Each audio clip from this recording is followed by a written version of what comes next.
So your milk supply is dropping and you're starting to panic a little bit. You've chugged the water, baked the lactation cookies, tried the body armor, and maybe even bought a new breast pump, but the ounces still just aren't there. If this is you, here's the truth. If you're doing all the things and it's still not working, it's not your fault.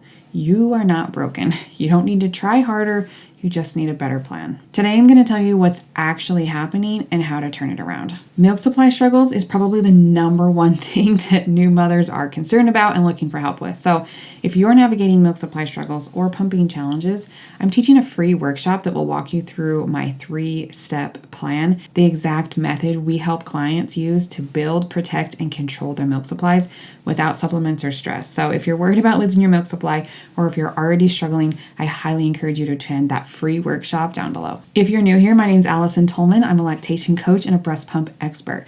I've helped hundreds of career-focused moms build, protect, and control their milk supply using the tools that they already have. Just like my client Sam, who went from supplementing every day to hitting her milk goals in less than a week with no new products, just a better plan. I would say those results are pretty quick, but we see them pretty often inside of our program. All right, part 1 of this video is going to be what you think is causing your drop in milk supply, all right, and what it's probably not. Some common mistakes that we see. Let's call this out though. You've probably been told that your milk supply dropping is because of the food you're eating, your water intake, your stress. Heard that you need more supplements, more protein, more hydration, more oatmeal, or just to relax. Or worst of all, maybe you just don't produce enough milk. These are the kinds of things that I hear moms trying and saying to me all the time. Here's the truth though, it's probably not you. A very, very low percentage of moms actually have some medical conditions that inhibit them from making enough milk. A very small percentage, all right? But for the vast majority of people, it's not your body that's the problem. It's how pumping or feeding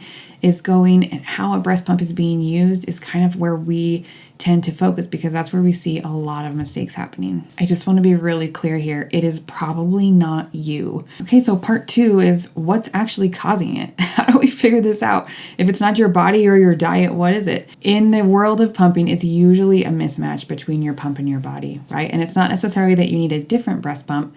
Sometimes it is, but not very often. A lot of times we just need to use it better. Most moms that I work with are struggling with one or more of these. They're leaving milk behind during sessions.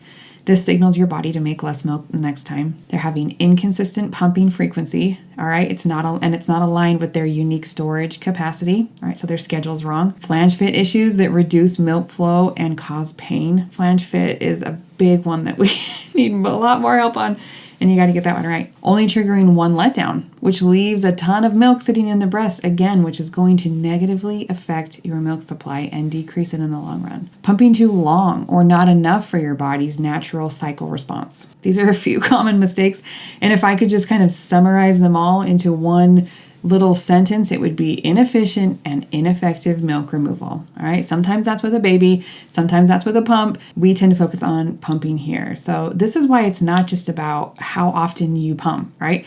It's about how effectively you're emptying the breast every time. Because if milk just sits in the breast too long, or if your pump is not working well with your body, your supply will go down, and it's going to be a constant frustration in your life. I think this is what a lot of moms are seeing, and why so many reach out for help. So tell me in the comments real quick, what have you tried to increase your milk supply, or to control it, or keep it steady, or wherever you at? Cookies, supplements, a new pump. I love just kind of hearing what things are trying so we can figure out what solutions are best. Part 3 of this video is the solution, right? How do we have effective and efficient pumping? All right, here's what you really need to know. When your pump works with your body, not against it, your supply stabilizes. It can even grow, and it happens faster than you think when you get to the core of what's actually happening. The truth is, most pumps are designed to be universal, but your body is unique. You have a unique milk storage capacity, you have a specific letdown pattern, you respond differently under stress, under different environments, or even on different days. So if you're following a Pinterest schedule or copying someone else's output goal on Instagram, you're probably setting yourself up for frustration. Let me show you a few examples of a different way to approach this. Jessica was a client of ours, and she came to me spending 45 to 50 minutes per session in pumping every time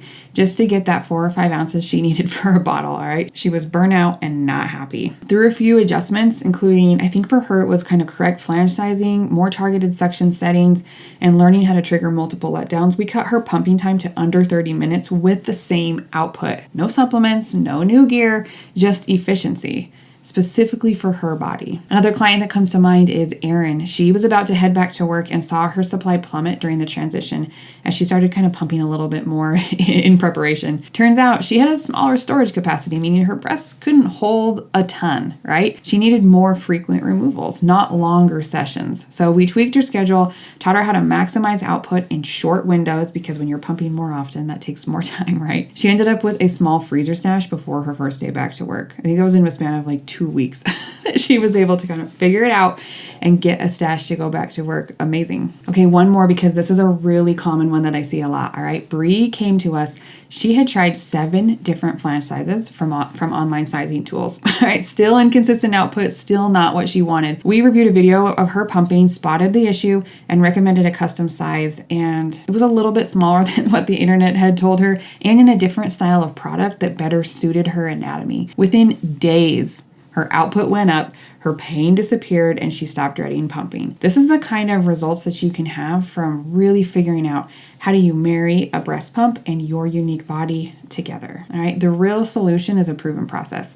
Here is what all of these clients had in common. They didn't need to do more, they needed to do it differently. They learned a framework that we teach in our program, and I'm going to walk you through that inside this free workshop that I mentioned at the top of the video, because YouTube videos are short, right? I don't have time to cover all this, but I want to walk you through it. So in that workshop that we're doing, step 1 is going to be how to build your milk supply, all right? Eliminating the common mistakes that sabotage supply. Some of those include wrong schedules for your body, wrong flange sizes, pumping routines that don't match your body, pumps that don't respond well with your body. Like, there's so many things. So we got first, step 1 is build your milk supply. Step 2 that we're going to cover in this free workshop is to protect your milk supply. All right, know how to consistently remove milk completely and efficiently, especially if you're relying on a pump more than your baby. So for working moms, this is huge, because you are trusting a breast pump when you're at work with your supply. If milk stays behind, your supply goes down. It's just that simple. And then step 3 that we're going to cover is how to control your milk supply. And yes, this is possible.